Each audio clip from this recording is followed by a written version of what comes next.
Hi everyone, my name is Evgeny Frolov and I would like to welcome you on our second day of XOR Startup Week Moldova.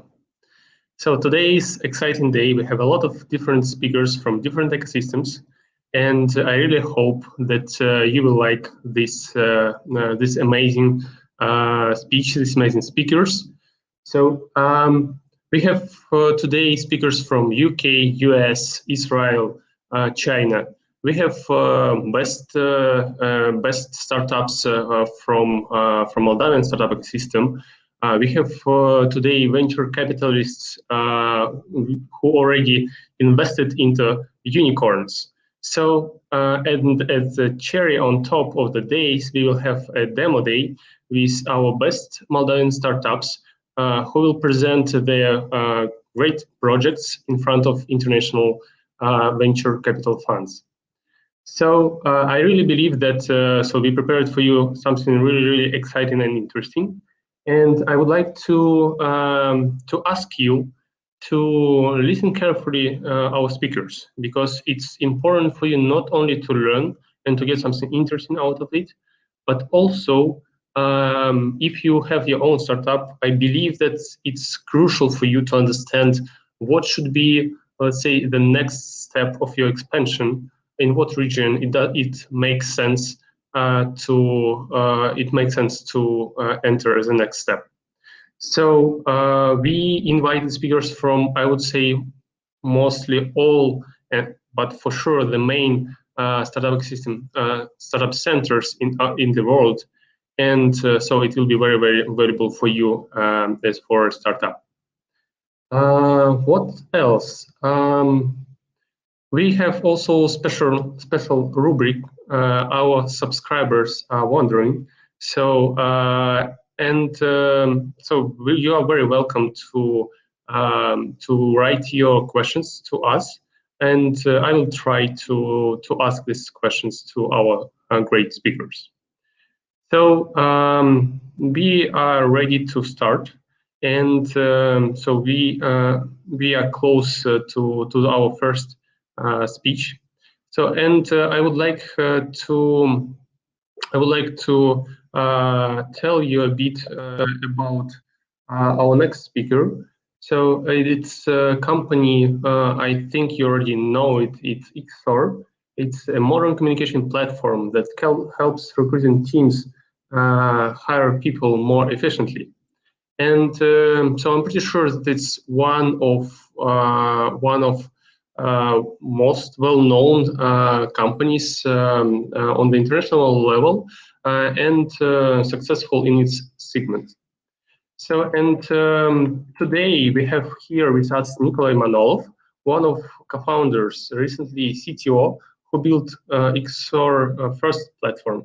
Now he is the chairman of the board of directors.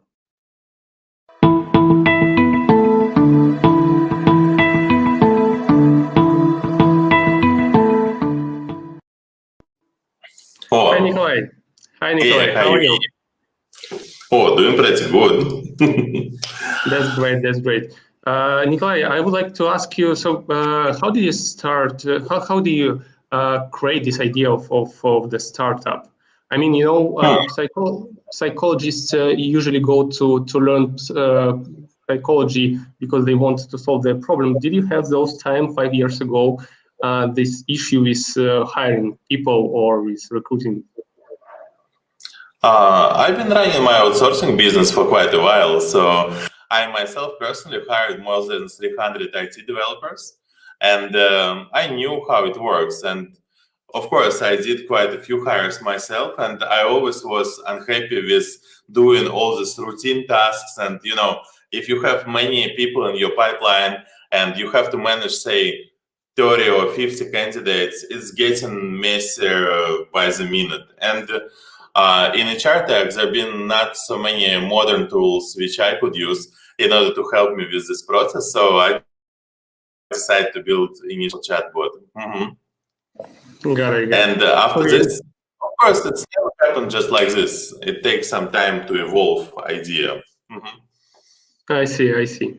Okay, so we are looking forward to hear your insight, to to know more about how do you succeed. And so especially if you can share some of your secret sauce, how to sell to enterprise and big companies. So it will help a lot to our ecosystem, I believe. So the floor is yours. Thank you, Nikolay. Yeah, thank you for inviting me. First of all, let me tell you a little story about how I made my biggest deal so far. And it's a deal for $1.25 million and actually growing. And this is a deal with Cisco International.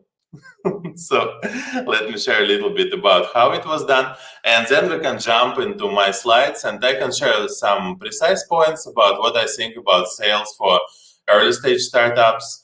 And also I'll share some tools which I believe it would be very important for you to research on your early stages of doing and establishing sales, so you don't have to spend too much time doing things which some people already done for you. So, story first. It was like 3 years ago, and at that stage in XOR, I believe we had like 8 people working. And if you go to a new market, especially such a big one as the United States, you need to do, you need to have some achievements and some big clients. And back in the day, of course, we didn't have funding. We didn't have any kind of sales department. And I'll tell a little more about this, but initial sales absolutely need to be done by founders. And if you as a founder of startup cannot sell your own product, then you better work on the product. Otherwise, you doing something wrong, and it doesn't work in a way that, okay, we got funded and we hire like great salespeople and they sell everything instead of us without us doing anything. It doesn't work this way at all.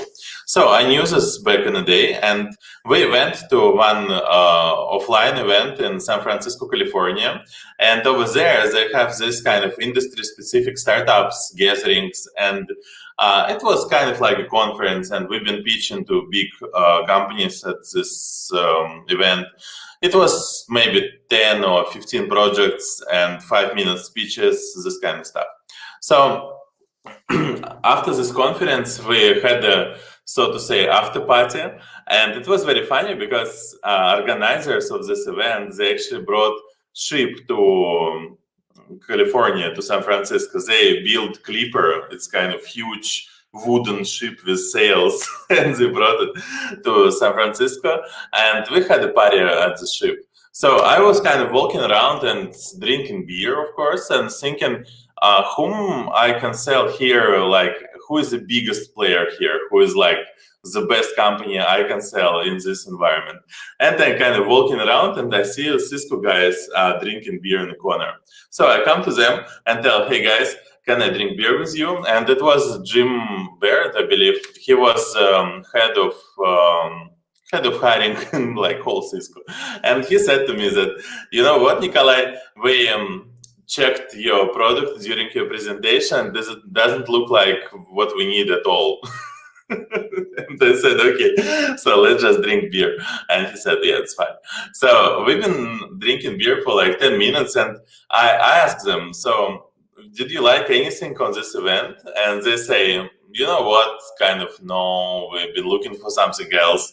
And I asked them, what exactly did you look for? And they started to explain what kind of tools they actually want to buy. They wanted to buy some very complex scheduling tool for managing their pipeline, because they need to hire like 16,000 people a year, and most of them high-level software engineers or managers or some hardware engineers. So it's like very high-profile hires, and they have more than 8 interviews usually during this hiring process. So it's just getting hell complication when they need to move candidates from one step to another. And I told them that, like, you know what, we have exactly what you need. And at this point, it's something triggered in their mind. And basically next Monday, like in 2 days from this event, we had already a demo for them. And since then, they become our client. And it was a very important step in our fundraising process in the United States as well, and many other cool things came out from this deal. So this is biggest one I did so far, and moral of the story is very simple. So first of all, approach without hesitation biggest company you can find around you, and second one, you as a founder need to sell this kind of deals, that's for sure. Okay, so can I share my screen? I just want to show you a couple slides. It's not really like huge presentation, just more about some cool topics which I want to cover today. I can do screen share, right? Screen share. Yeah, it should work. It should work there. So, do you see my screen? Not yet.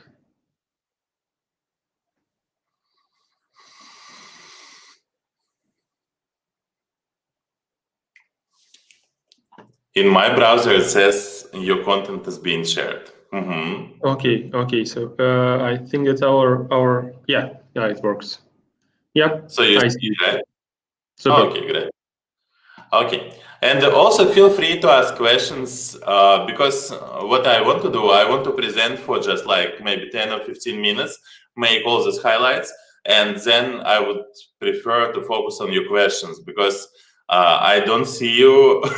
I don't know what you know, and maybe you have some specific things which you want to discuss today.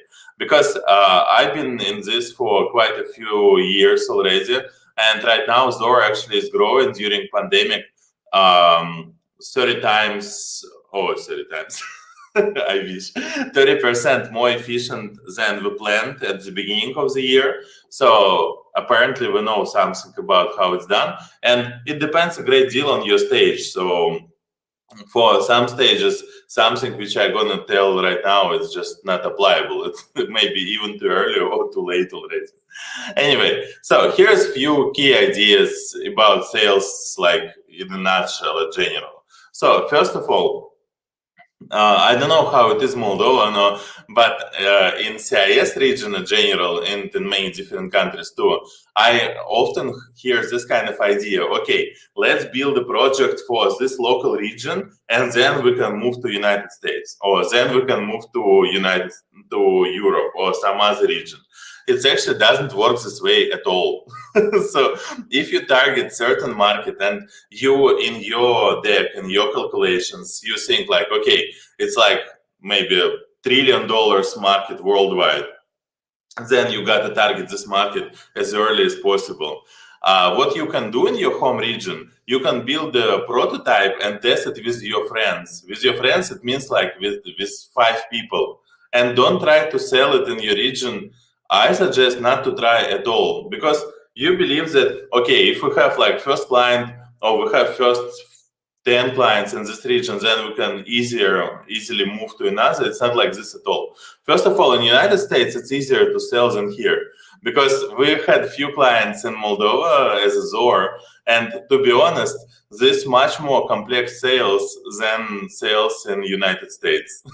This is one thing. Second, if you go to American investors, so you go to American enterprise and you need references, they're not going to care about your references outside of United States.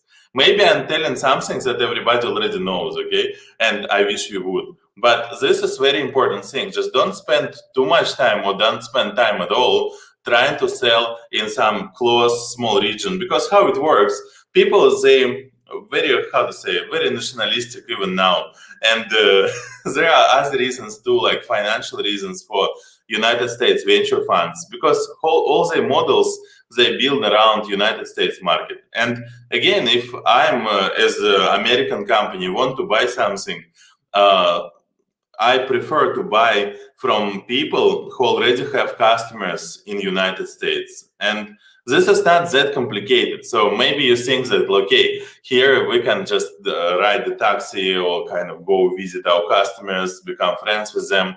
But nowadays, it doesn't change anything. We can do remote sales pretty much from any place in the world. And it doesn't mean that if you cannot make remote sale to United States from Moldova, it's likely that you need to work either on your pitch or to work on your product further. So second idea here, it's sales should be founder-led.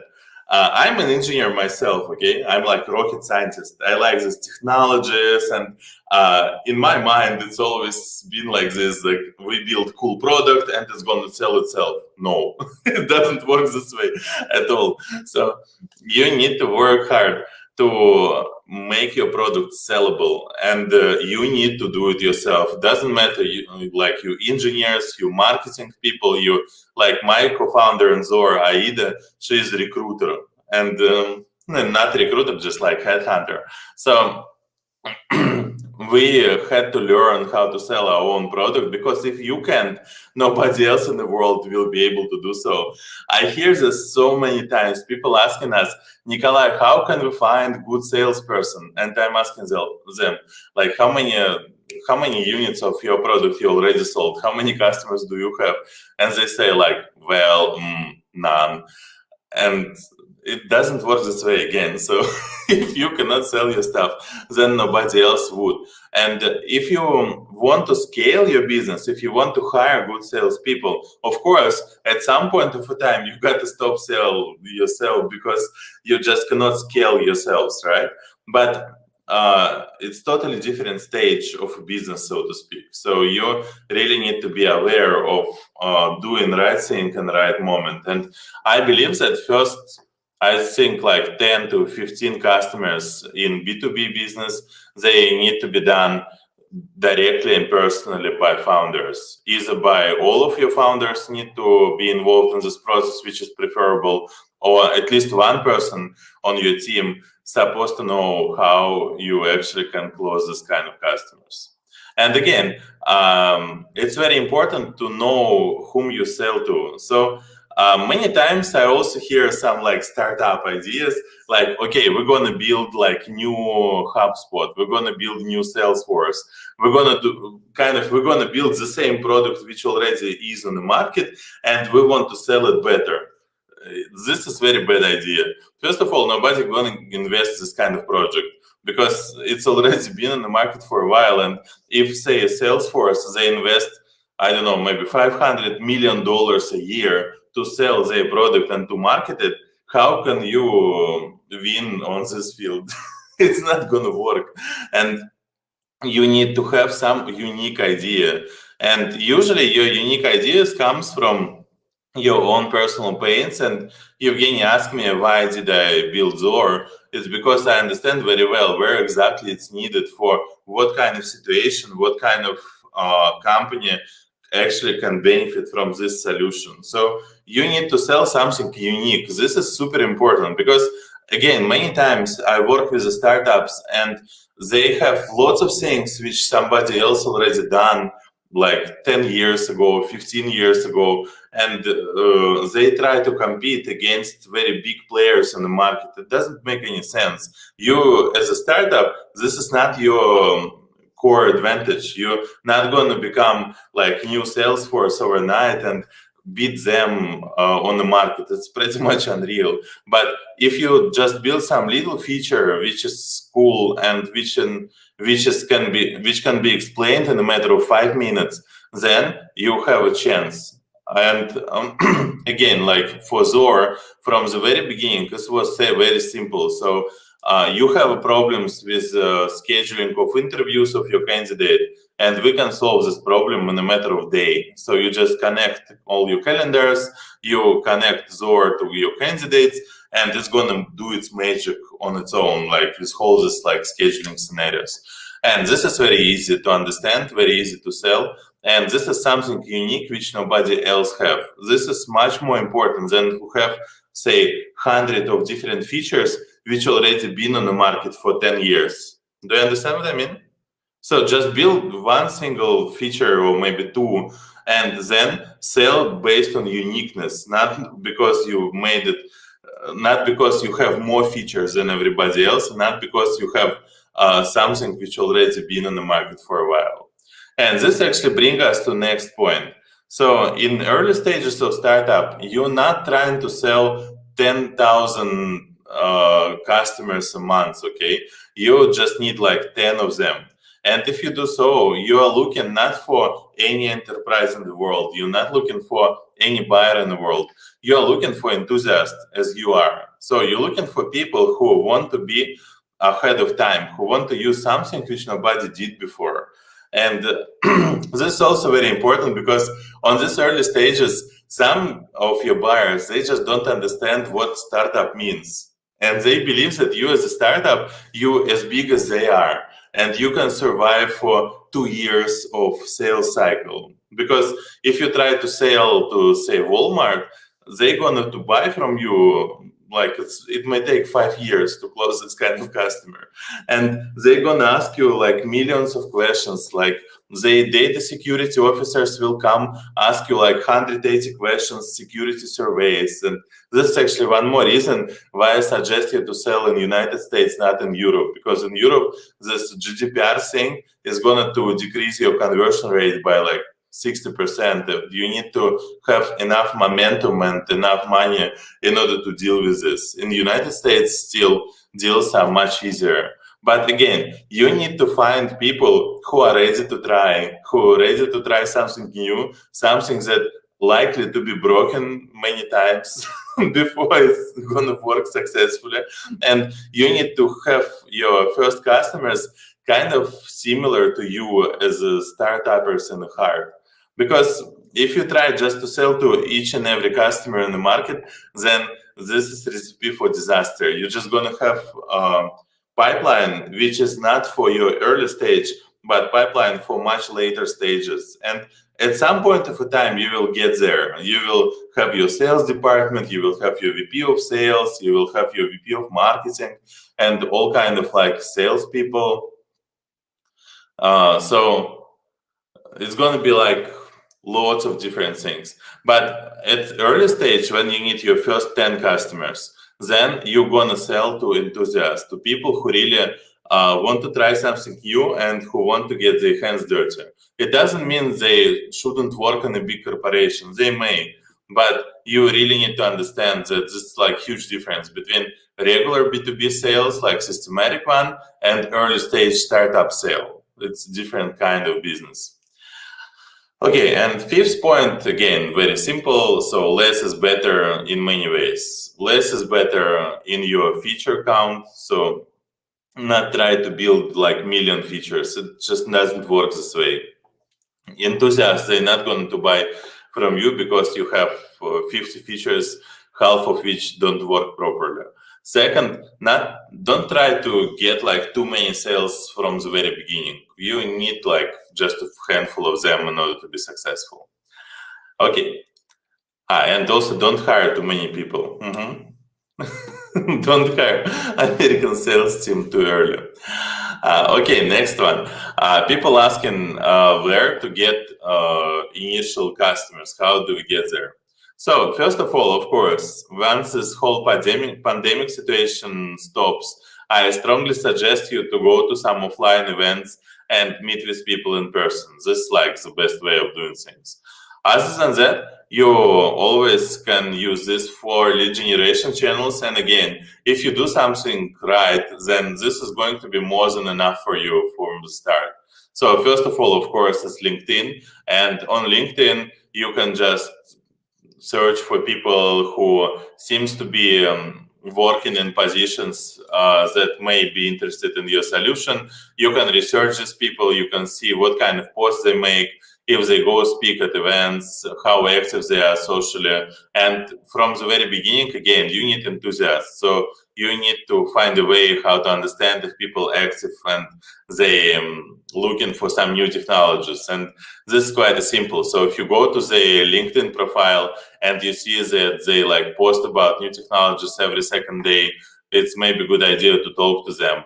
And also be very open about this. Don't try to sell right away, but I would suggest just to write them very simple message like, hey, John, I see that you're interested in this kind of technologies. Can we have a little chat with you? We like early stage startup. We want to go to market. We build this kind of technology, which is very cool. And I just want your advice on how to go to the market better, blah, blah, blah, this kind of thing. So actually, you also need to understand that the general people you need, they are quite open to this kind of communication, and it's something you're looking for as well. You're looking for someone who can be involved and who can help you. So maybe they can buy, maybe they know someone who can buy. So this is something you can do very easy and like for free. So not to do so, you just need LinkedIn account. It's not going to happen right away. It's going to take you some time, maybe like even couple months of hard work. It's not like, okay, you just found one single person, you wrote to him and they ignore you and just give up. It's not like this. You need to write maybe to thousands of people in order to get 50 of them on a call and then try to close 5 deals out of it. And 1,000 people on LinkedIn, that's quite a lot of work. But again, if you want to build successful startup, you just need to work hard. And in our case, there have been no like silver bullet in order to be successful right away. It's just lots of hard work at the end of the day. And as more you do it, as more efficient you become. So second way of lead generation is webinars, of course. You just go to virtual events, you understand better your landscape, you understand better what kind of solutions people are actually looking for. You can then contact with people who've been speakers on these events. You can contact with people who've been participating, who've been asking certain questions. And again, not try to sell right away, just try to understand people better first. And once you understand them, then to sell, it's not really that complicated anymore. Also, learn how to use Reddit. Reddit is kind of global forums on pretty much each and every topic in the world. And find threads which related to you, see what kind of people comment there, start your own, answer questions, work with Reddit. And fourth, yeah, of course, ask your friends, and friends always help too, if they're good ones. All right, so this is about initial lead generation. And the last, it's about tools which I suggest to use. And it's kind of our Grammarly, it's maybe our secret sauce. So let's start from the last. Grammarly, it's a great tool in order to improve your written English quality, because when you speak, as you can see, that I don't speak perfect English like at all, and I never learned it, and I speak with heavy Slavic accent, but I'm Russian rocket scientist, so I supposed to speak this way, and it didn't stop me from closing $1.2 million deal. So don't worry about your accent too much, but for your written communication, I strongly suggest you to use Grammarly, because it's just like more pleasurable to read grammatically right emails. Next one is Stripe. Stripe is a very cool tool for accepting payments, and if you do something in range from 0 to 1, I don't know, maybe $5,000, then Stripe is your way to go to accepting payments. Second, I'm going upwards, okay, in this list. Next is PandaDocs. PandaDocs is a very helpful resource for all kind of like contracts and all kind of things which related to documentation of your project. And the first but not the least, it's Salesforce. There are like lots of different tools on the market, say like Pipedrive or even HubSpot CRM like Bittrex or Amu CRM, like all kind of stuff. But at the end of the day, once you grow a little bit, you will migrate to Salesforce anyways. And Salesforce, they have some cool startup programs from time to time. So you can just research on what kind of offers Salesforce do for startups.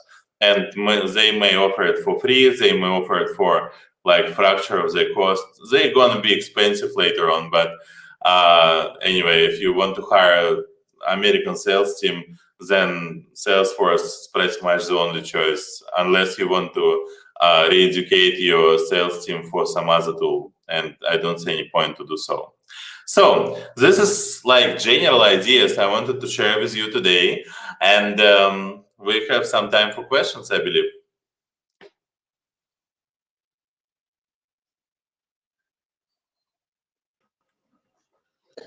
Yeah, thank you, Nikolay. Thank you so much for your great presentation. I think it was very, very valuable. Yeah. So I think we have a couple of questions. So yeah, can you tell us in one word what was the key success of XOR? But be honest, Nikolay. Be honest. It's a very good question. So, first of all, we did work like very hard. This is very important. And second, we didn't scale our team before we start to get first traction and first big customers. So it was two of us for almost a year from the beginning of the company. And I really, even now, see, I'm drinking burn here, but back in the day, I just had like box of Red Bull under my table all the time. I was totally in it. And I've been working on the software at night, and I've been doing sales like a day. So it was lots of hard work, and it was very small team from the very start.